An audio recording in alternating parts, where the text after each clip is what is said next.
Hello guys, यो भिडियोमा चाहिँ हामी क्लास 11 अर्थशास्त्रको मोडेल पेपर हेर्नेछौँ। अब कतिले चाहिँ मोडेल पेपर हेर्नु नै भएको हुन्न, इक्जाम आइसक्यो तै पनि मोडेल कस्तो आउँछ, पेपर इक्जाममा कस्तो आउँछ भन्ने थाहा नै हुन्न कति मान्छेलाई चाहिँ। सो तिनीहरूको लागि चाहिँ यो भिडियो मोस्ट इम्पोर्टेन्ट छ। अरूले पनि हेर्न सक्नुहुन्छ, तर जसलाई अब इक्जाममा कस्तो पेपर आउँछ भन्ने कुनै आइडिया छैन, इक्जाम दिन जानु हुँदैछ भनेपछि ओभियसली तपाईँको इक्जाम राम्रो जान्न। सो तपाईँले मोडेल पेपर हेर्न चाहिँ जरुरी छ, कस्तो मोडेल आउँछ भनेर। अब अर्थशास्त्रमा चाहिँ 5वटा एकाइहरू रहेका छन् र फर्स्ट एकाइबाट चाहिँ 6 नम्बरको आउँछ, अनि दोस्रोबाट चाहिँ 24 नम्बरको, तेस्रोबाट चाहिँ 15 नम्बरको र दोस्रो एकाइ चाहिँ मोस्ट इम्पोर्टेन्ट छ। एउटैबाट 24 नम्बरको सोधिरहेछ भनेपछि अलमोस्ट यही च्याप्टरबाट पनि यही एकाइबाट पनि तपाईँ पास हुन सक्नुहुन्छ के। सो यो चाहिँ मोस्ट इम्पोर्टेन्ट छ। अनि 5मा चाहिँ नेपालको अर्थव्यवस्था भन्नेबाट चाहिँ 16 नम्बरको, अनि 6औँबाट चाहिँ 8 नम्बरको आउने गर्छ, टोटल चाहिँ 75 नम्बरको। अनि क्वेसन कस्तो कस्तो आउँछ त भन्दाखेरि अति छोटो क्वेसन चाहिँ 11वटा आउने गर्छ, अनि छोटो चाहिँ 8वटा आउने गर्छ र लामो चाहिँ 3वटा आउने गर्छ। सबैमा यस्तै हुन्छ, सेम हो उसरी धेरै जस्तो सब्जेक्ट हो, इङ्ग्लिस नेपाली बाहेक अरूमा चाहिँ यो सेम हुने गर्छ। सो यो पनि तपाईँ हेर्न सक्नुहुन्छ कति आएपछि पास हुने इटिसी कुरा यसमा दिएको होला। र अब चाहिँ हामी मोडेल पेपर हेरौँ। यो चाहिँ इकोनोमिक्सको मोडेल पेपर भयो। यो चाहिँ अब एनइबीले 2077 सालमा रिलिज गरेको मोडेल पेपर हो र 2077मा नयाँ कोर्स आएको थियो र त्यो कोर्स अहिलेसम्म चेन्ज भएको छैन। सो यही मोडेल पेपर अहिलेसम्म पनि लागू हुने गर्छ। सो तपाईँलाई टाइम चाहिँ 3 घन्टा मिल्ने गर्छ र टोटल मार्क चाहिँ 75 को हुन्छ। र ग्रुप कमा चाहिँ तपाईँलाई सानो एउटा वाक्यमा एन्सर दिने क्वेसनहरू मिल्छ र यो चाहिँ एकदम सजिलो हुन्छ। तपाईँले लगभग यो चाहिँ 20 मिनटमा सबै क्वेसनहरू गर्न सक्नुहुन्छ। सो केही क्वेसनहरू हामी हेरौँ। जस्तै 1 नम्बरमा चाहिँ सोधेको छ आर्थिक वस्तु भनेको के हो, what is an economic good भनेको छ। सो सजिलो क्वेसन हुन्छ। जस्तै बन्द अर्थशास्त्र भनेको, अर्थतन्त्र भनेको के हो, यस्तो क्वेसनहरू हुन्छ। मैले सल्भ गरेर चाहिँ देखाउन सक्दैन, तर तपाईँलाई एउटा आइडिया मिल्नेछ कि कस्तो पेपर आउँछ भनेर। सो ग्रुप कमा चाहिँ यसरी क्वेसनहरू तपाईँलाई सोधेको हुन्छ र ग्रुप कमा चाहिँ टोटल 11वटा क्वेसन हुन्छन्, 1 नम्बरको मात्रै।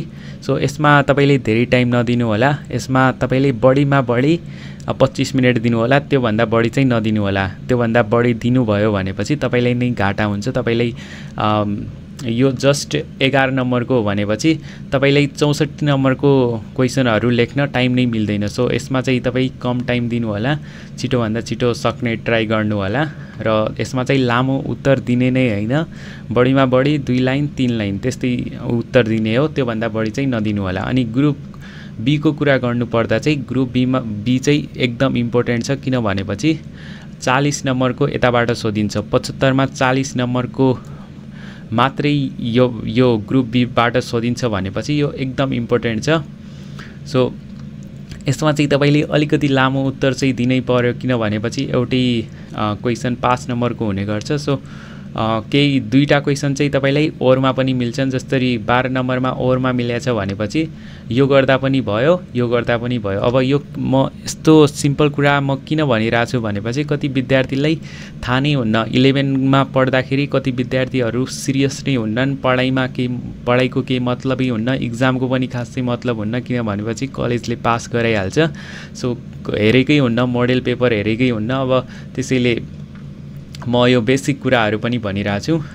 जस्तै यो 13 नम्बरको क्वेसन हेरौँ, मागको नियम व्याख्या गर्नुहोस् भनेको छ। अब यसमा चाहिँ तपाईँले आधा पन्ना चाहिँ लेख्नै पर्यो।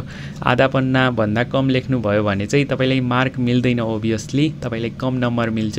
जस्तै यो 5 नम्बरको क्वेसन हो भनेपछि तपाईँलाई 2-3 नम्बर मात्र मिल्छ। सो तपाईँले लामो चाहिँ लेख्नै पर्छ।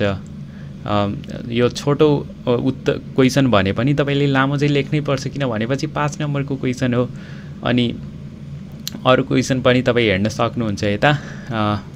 तपाईँलाई पक्कै पनि यो क्वेसनहरू हेरेर आइडिया मिल्नेछ। सो यो क्वेसनहरू सबै तपाईँ पौज गरेर, भिडियोलाई पौज गरेर पढ्नु होला र यो क्वेसन तपाईले सल्भ पनि गर्नु होला, पक्कै पनि हेल्प हुनेछ। यस्तै क्वेसन तपाईको एक्जाममा पनि आउन सक्छ, नआउने पनि हैन।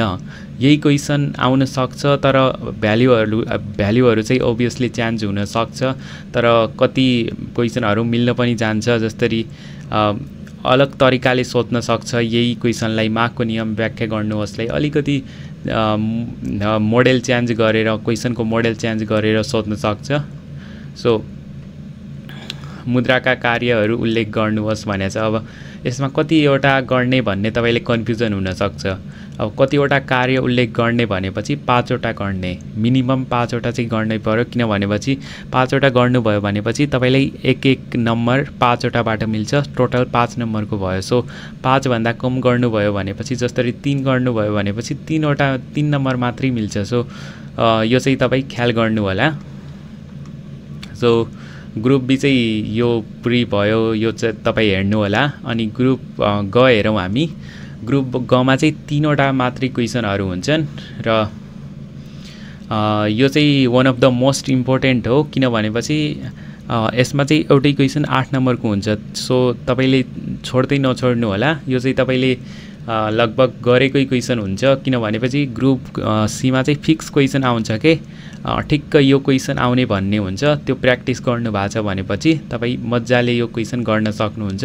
जसरी एउटा यो टेबल दिएको छ एन्ड त्यसपछि तपाईलाई क्वेसनहरु सोध्या छ। एउटा टेबल दिएको छ अनि तल क्वेसनहरु सोध्या छ। औसत र सीमान्त उत्पादन गणना गरी तालिका पूरा गर्नुहोस् भन्या छ। यो चाहिँ एकदम सजिलो कुरा हो। जस्तै यो क्वेसन तपाईले प्र्याक्टिस गर्नु भएको छ भनेपछि तपाईको सिधै 8 नम्बर आइहाल्यो के। सो ग्रुप सी को क्वेसन गाह्रो हुन्छ भन्ने हुँदैन के, झनै सजिलो हुन्छ। कति क्वेसन त सजिलो हुन्छ। तपाईले यो क्वेसन लेख्नुस्, तपाईलाई फिक्स नम्बर मिल्छ, तपाईको नम्बर पनि काटिदैन। अनि 21 नम्बरमा हेरौँ। 21 नम्बरमा चाहिँ सोध्या छ नेपाल जस्ता विकासोन्मुख देशहरुमा राष्ट्रिय आय गणना गर्न किन कठिनाइ हुन्छ व्याख्या गर्नुहोस् भन्या छ। अब यो क्वेसन चाहिँ तपाईले आफैले लेख्दा पनि भयो, तपाईले पढिरहनु पर्छ भन्ने पनि जरुरी छैन। यदि तपाईले बुझ्नु भएको छ भनेपछि तपाई आफैले आफ्नो मनबाट पनि लेख्न सक्नुहुन्छ। अब अर्थशास्त्रमा अलि के हुन्छ भनेपछि तपाईले आफ्नो मनबाट चाहिँ धेरै कुरा लेख्न सकिन्न एन्ड सक्नुभयो भने पनि तपाईले नम्बर कम मिल्छ। अर्थशास्त्रमा चाहिँ अर्थशास्त्रकै भाषामा लेख्नु पर्ने हुन्छ, त्यो चाहिँ ख्याल गर्नु होला। अनि लास्ट क्वेसन हेरौँ हामी। लास्ट क्वेसनमा सोध्या छ नेपालका कृषिको आधुनिकीकरण र व्यवसायीकरण भएका प्रयासहरू लेखाजोखा गर्नुहोस् भन्या छ।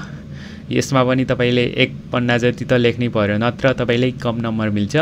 सो यो थियो मोडेल पेपर। पक्कै पनि यो मोडेल पेपरबाट तपाईलाई अलिकति आइडिया मिल्यो होला एक्जामको लागि, र यस्तै क्वेसन तपाईको एक्जाममा पनि आउँछ।